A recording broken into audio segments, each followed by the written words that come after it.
Assalamualaikum warahmatullahi wabarakatuh. Perkenalkan, nama saya Taiba Husnia, NIM 2012339 dari Prodi PAI, mata kuliah Metodologi Studi Islam F. Di sini, saya akan mempresentasikan sinopsis buku Metodologi Studi Islam yang berjudul Pendekatan Studi Islam dalam Teori dan Praktik, karya Dr. H.M. Atau Mudhar, penerbit Pustaka Pelajar Kota Yogyakarta, cetakan 1 tahun 1998. Halamannya ada 268 halaman. Dalam buku ini terdapat 2 bagian, dan di setiap bagiannya itu terdiri dari 3 bab. Nah, bagian pertama itu teori-teori penelitian. Pada bab pertama, itu berjudul Islam sebagai Sasaran Studi dan Penelitian. Pada bab pertama ini terdiri dari 5 subbab, dan subbab pertama itu yaitu pendahuluan.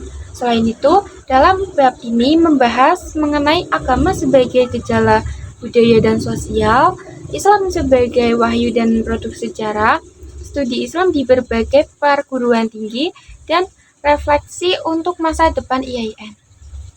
Agama dapat didekati dengan metode kuantitatif dan kualitatif sekaligus, ataupun salah satunya, tergantung agama yang sedang diteliti itu dilihat sebagai gejala apa. Ada 5 bentuk gejala agama, yaitu naskah-naskah sumber ajaran dan simbol-simbol agama, sikap dan perilaku para penganut atau pemimpin dan pemuka agama, ritual ibadahnya, alat ibadahnya seperti tempat ibadahnya ataupun sesuatu yang berkaitan dengan ritual keagamaan tersebut, dan organisasi-organisasi keagamaan tempat para penganut agama berkumpul dan berperan. Islam dapat dipelajari sebagai wahyu dan sejarah. Dalam studi agama, Islam dianggap sebagai wahyu dan menggunakannya sebagai objek pembelajaran. Maka muncul ilmu cara membaca Al-Quran, ilmu tafsir, dan sebagainya. Sedangkan Islam sebagai produk sejarah merupakan sebuah hasil dari peradaban Islam yang berkembang seiring dengan perkembangan zaman. Di dunia, studi Islam memiliki berbagai macam variasi. Ada yang menekankan pada bahasa Arab saja, ada juga yang lebih umum, yaitu belajar tentang kebudayaan Timur, dan ada juga yang lebih spesifik, yaitu mempelajari peradaban Islam dari zaman Nabi. Di Indonesia, secara khusus, studi Islam berada pada kampus-kampus Islam. Ada 3 hal yang penting untuk kampus Islam di Indonesia. Pertama, merumuskan ilmu inti dan ilmu bantu. Kedua, perlu adanya arah peningkatan studi interdisipliner. Ketiga, pembukaan program-program studi umum. Nah, sekarang bab yang kedua berjudul Metodologi Penelitian Agama, pembedaan penelitian agama dan keagamaan. Middleton, guru besar antropologi di New York University, berpendapat bahwa penelitian agama berbeda dengan penelitian keagamaan. Penelitian agama lebih menempatkan pada materi agama, sehingga sasarannya pada 3 elemen pokok, yaitu ritual, mitos, dan magis. Adapun penelitian keagamaan menekankan pada agama sebagai sistem atau sistem keagamaan. Pembedaan kedua hal di atas perlu disadari karena dapat berpengaruh pada jenis metode penelitian yang digunakan.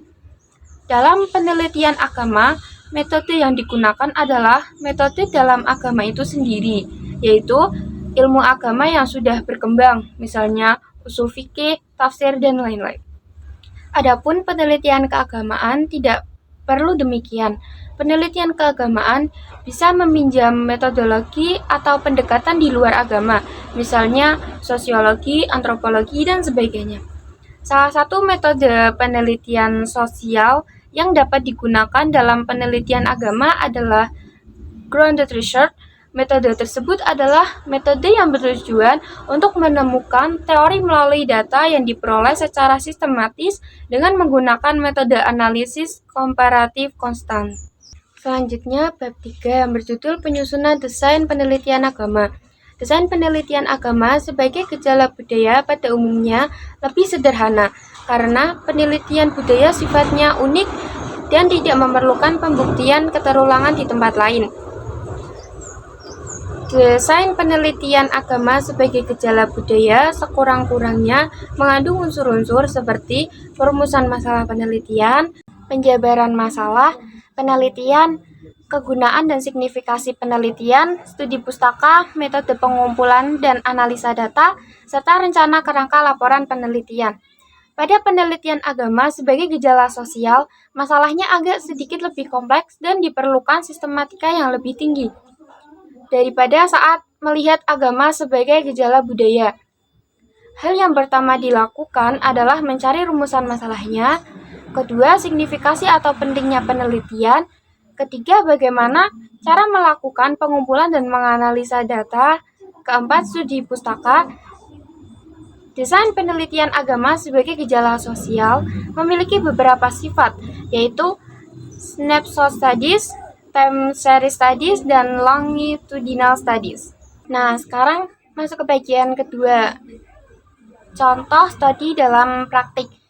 Nah, bagian kedua ini terdapat 3 bab. Yang pertama, bab keempat, yaitu teori-teori tentang jatuhnya Daulat Bani Umayyah dan bangkitnya Daulat Bani Abbasiyah. Terdapat 4 teori yang ditawarkan sejarawan untuk menganalisa bangkitnya dinasti Abbasiyah. Pertama, teori faksionalisme rasial atau teori pengelompokan kebangsaan. Teori ini mengatakan bahwa jatuhnya Daulah Bani Umayyah adalah jatuhnya kerajaan Arab, karena Daulah Bani Umayyah itu adalah kerajaan Arab yang hanya mementingkan kepentingan orang Arab saja dan melalaikan kepentingan orang non-Arab. Maka dari itu, orang Iran adalah Abbasiyah, kemudian melakukan perlawanan dan berhasil mengalahkan Daulat Bani Umayyah. Teori ini juga mengatakan bahwa bangkitnya Daulat Bani Abbasiyah adalah kemenangan orang-orang Iran atas orang Arab. Teori ini pertama kali dikemukakan oleh Van Vleuten. Kedua, teori faksionalisme sektarian atau teori pengelompokan golongan atas dasar paham keagamaan. Teori ini menerangkan bahwa kaum Syiah selamanya adalah lawan dari Bani Umayyah yang dianggapnya telah merampas kekuasaan dari tangan Ali bin Abi Thalib. Atas dasar itu, maka teori ini mengatakan bahwa kebangkitan Daulat Bani Abbasiyah akan dapat dipahami dengan lebih baik jika dilihat dari segi golongan-golongan penganut paham-paham keagamaan tersebut. Teori yang ketiga yaitu faksionalisme kesukuan. Menurut sejarawan, perselisihan antara suku Arab Utara dan suku Arab Selatan, teori ini mengatakan bahwa kemenangan Bani Abbasiyah di Khurasan sebagai model teritorial pertama bagi pemerintahannya adalah akibat dan hasil manipulasi atas pertentangan dua suku utama tersebut di wilayah itu. Kebangkitan Bani Abbasiyah akan dapat dipahami dengan lebih baik apabila dilihat dari segi pertentangan kedua suku tersebut. Teori yang keempat, teori ini menekankan kepada ketidakadilan ekonomi dan disparitas regional. Teori ini mengatakan orang Arab dari Syria mendapat perlakuan khusus dan mendapat keuntungan tertentu dari Daulah Bani Abbasiyah dengan memperoleh keringanan pajak dan hak-hak mengolah tanah di wilayah yang baru ditaklukkan. Sementara, orang Arab dari sebelah timur tidak memperoleh perlakuan yang sama. Menurut teori ini, kebangkitan Bani Abbasiyah akan dapat dipahami dengan lebih baik jika dilihat dari segi kepincangan-kepincangan kebijakan ekonomis tersebut. Nah, bab kelima yaitu Masjid dan Bakul Keramat, konflik dan integrasi dalam masyarakat Bugis Amparita. Dalam bab ini, penulis menggunakan kerangka penelitian dalam usaha untuk memahami jalur konflik dan integrasi sosial antara kelompok sosial di suatu daerah di Indonesia, yang pada awalnya ditimbulkan oleh perbedaan agama studi kasus yang berlokasi di Amparita, Sulawesi Selatan.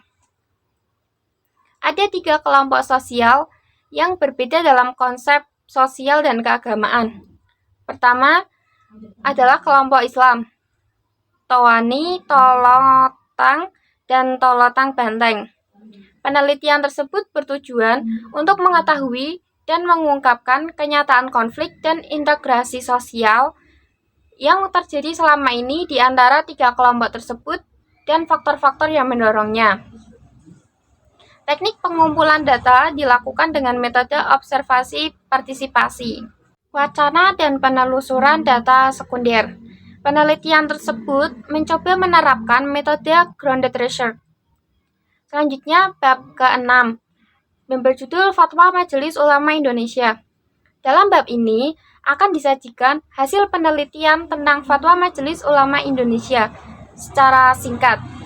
Studi tersebut berusaha mempelajari sifat fatwa-fatwa MUI dari dua tingkat analisis, yaitu perumusan serta metodologi dan lingkungan sosiopolitik dan kebudayaan yang mengitarinya. Fatwa-fatwa MUI berbeda satu dengan yang lain dalam sifatnya pada kedua tingkatan analisis tersebut. Bahkan, fatwa-fatwa yang termasuk dalam suatu kategori tertentu bisa saja menunjukkan sifat-sifat yang berbeda. Perumusan fatwa-fatwa MUI selalu terikat oleh beberapa faktor yang sebagiannya bersifat politik. Beberapa fatwa hanya terikat pada satu faktor, tetapi ada juga yang terikat pada gabungan beberapa faktor, sehingga sering mempersulit penentuan faktor yang mana yang paling berpengaruh. Sekian yang dapat saya sampaikan, kurang lebihnya mohon maaf. Terima kasih. Wassalamualaikum warahmatullahi wabarakatuh.